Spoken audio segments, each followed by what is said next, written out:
Interesting news. Some more Israeli vessels were sunk, and as we came by, they resurfaced in the floating debris field of the impressive quantum destroyer.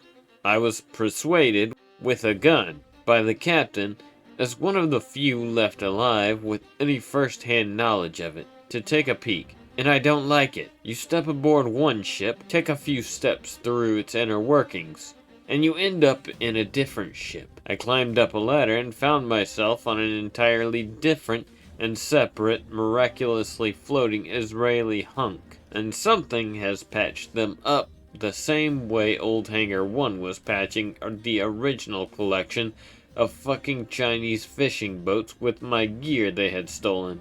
Same retarded patterns of poor welding and scrap placement, with "make us whole" etched into the fucking surface by someone melting the metal with a torch. Naturally, I tried to get away back to the original ship I got on, which had a ramp to the carrier. Fuck trying to swim in that stuff. And I found myself inside of other ships. Chinese fishing boats. I found my work. My fucking original patchwork on the original collection of boats that made up the impressive quantum destroyer. Someone had drawn dicks with smiley faces on it in lead paint. I started to recognize where bits of hull was spliced together, but it's completely fucking non-Euclidean. I can make 6 left turns and end up in the same hull facing the same way, but I can also see where piping and wires were spliced and welded, but not the bulkheads. The fucking bulkheads are seamlessly integrated into each other, but you can still tell a patch of rust or a stain will abruptly end. It's only the underlying metal that is melded.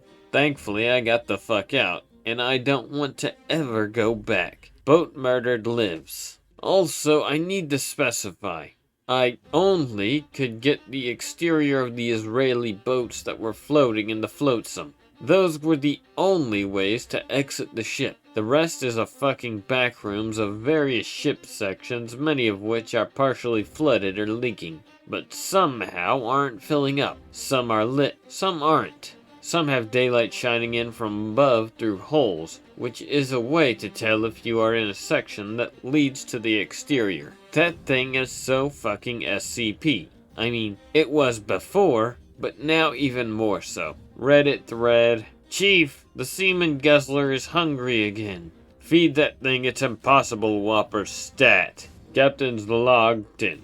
We finally decided what to do with the engineer from the downed fishing boats from 219. Effective immediately, we will reinstate our old femboy conversion camps, and all officers will be issued at least one femboy slave. In other news, our engineers have hooked me up with a "Get me a raid team" button. As of recording, I've used it 20 times. Captain's log 11. Operation Praying Man-Tits went off without a hitch. The IDF Navy was unrecoverable after the Implessive's 5th harpoon and our 10th volley. Going to commend the engineer team for converting our ship's main guns to autoloaders. As was in their contract, we are turning the captured Israeli boats over to the Poltards. I've sent all 180 survivors of the enemy fleet to conversion camps. The armory was chock full of objects of Kino property. Uzis, Desert Eagles, Galils, etc. Our intel officers discovered some rather useful paperwork concerning politicians around the world in the paperwork. I'm having copies made and sent to acting commander of the fleet as we speak for blackmail purposes.